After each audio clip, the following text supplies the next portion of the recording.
Qual é a missão do Espírito Santo?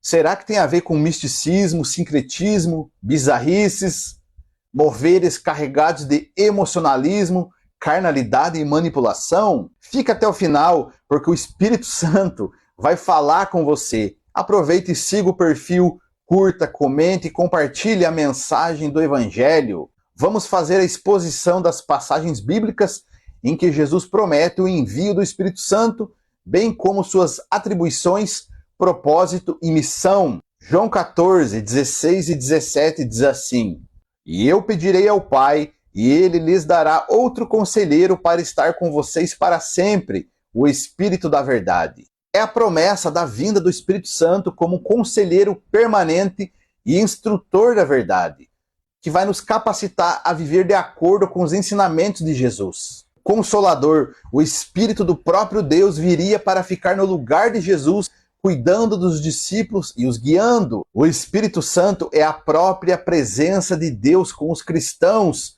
Ele nos ajuda a viver conforme a vontade de Deus e a edificar a igreja de Cristo na terra. João 14, 23 ao 26, presta atenção. Respondeu Jesus: Se alguém me ama, guardará a minha palavra. Meu Pai o amará, nós viremos a ele e faremos nele morada. Aquele que não me ama, não guarda as minhas palavras. Estas palavras que vocês estão ouvindo não são minhas, são do meu Pai que me enviou. Tudo isso lhes tenho dito enquanto ainda estou com vocês.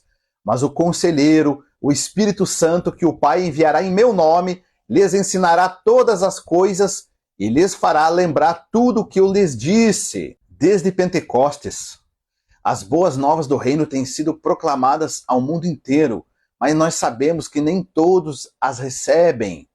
Jesus prometeu aos discípulos que o Espírito Santo os ajudaria a lembrar do que ele havia ensinado. O Espírito Santo nos ajuda da mesma maneira. À medida que estudamos a Bíblia, podemos confiar que ele plantará a verdade em nossa mente, nos convencerá da vontade de Deus e nos alertará nas ocasiões em que nos desviarmos do caminho correto.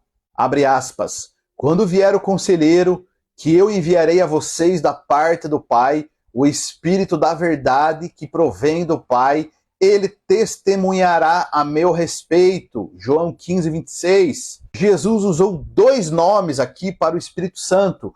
Conselheiro é a ideia de conselho, consolo, encorajamento e força. E Espírito da verdade, indicando o ensino, o esclarecimento e a lembrança da obra do Espírito Santo que ministra a mente e aos corações. Mais um pouco de Bíblia. João 16, do 7 ao 15. Vamos lá?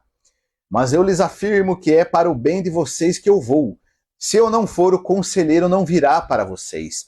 Mas se eu for, eu o enviarei. Quando ele vier, convencerá o mundo do pecado, da justiça e do juízo. Do pecado, porque os homens não creem em mim. Da justiça, porque eu vou para o Pai, e vocês não me verão mais. E do juízo, porque o príncipe deste mundo já está condenado. Tenho ainda muito o que lhes dizer, mas vocês não podem suportar agora. Mas quando o Espírito da verdade vier, ele os guiará a toda a verdade. Não falará de si mesmo, falará apenas o que ouvi, e lhes anunciará o que está por vir. Ele me glorificará, porque receberá do que é meu e o tornará conhecido a vocês. Tudo que pertence ao Pai é meu. Por isso eu disse que o Espírito receberá do que é meu e o tornará conhecido a vocês. Se Jesus não voltasse para o Pai, o Espírito Santo não viria. A presença física de Cristo na terra só podia ser desfrutada um lugar de cada vez. O resultado de sua partida é que ele pode estar no mundo inteiro simultaneamente através do Espírito Santo. Reforçando o conceito e missão, note 3 encargos importantes do Espírito. 1. Convencer o mundo do pecado e chamá-lo ao arrependimento. 2. Revelar o padrão de justiça de Deus para todo aquele que crê, porque Cristo não está mais presente fisicamente aqui na terra. 3. Assegurar o julgamento de Cristo sobre o mal. O verso 13 aponta que a verdade pela qual o Espírito Santo nos conduz é a respeito de Cristo. Ele nos ajuda a discernir o certo e o errado. Jesus disse que o Espírito Santo lhes anunciaria o que está por vir, ou seja, a natureza da missão deles, a oposição que enfrentariam e o resultado final dos seus esforços. Após a descida do Espírito Santo, ele revelou aos discípulos as verdades que foram escritas nos livros que formam o Novo Testamento. Os ensinamentos bíblicos destacam a função crucial do Espírito Santo na vida dos crentes. Paulo, em Efésios 1, versos 13 e 14, afirma o seguinte: E vocês também foram incluídos em Cristo quando ouviram a palavra da verdade, o evangelho da salvação, quando creram, foram marcados em Cristo com o selo do Espírito Santo que fora prometido, o qual é a garantia da nossa herança até a redenção daqueles que pertencem a Deus para o louvor da sua glória.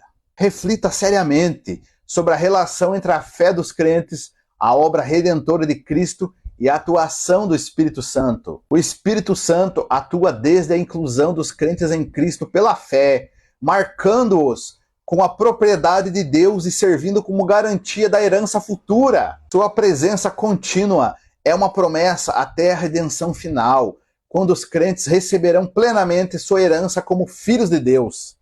Preste atenção, releia os textos. O Espírito Santo desempenha um papel ativo na convicção do pecado, revelação da justiça divina e o anúncio do julgamento sobre o mal. Seu trabalho é para o louvor da glória de Deus, manifestando a grandiosidade divina na vida dos crentes e na proclamação das boas novas ao mundo. Portanto, a missão do Espírito Santo é integral para a edificação da Igreja de Cristo na terra e glorificação do Pai. Reforçando, o Espírito Santo foi enviado para nos convencer do pecado, da justiça e do juízo, para nos fazer lembrar das palavras de Jesus. Está falando da pregação, do ensino, não tem nada a ver com pular, rolar no chão, correr, subir em pau de sebo, tomar banho de óleo de cozinha, atuar como vidente gospel, fazer adivinhação de CPF e outras bizarrices. Claro que em momentos de alegria podemos nos expressar com o corpo, mas isso é algo humano que envolve a personalidade, gostos musicais e, na maioria das vezes, carnalidade.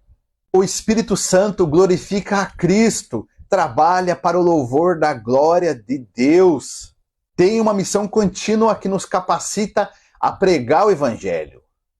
Pensa nessas coisas. Um forte abraço. Que Deus te abençoe.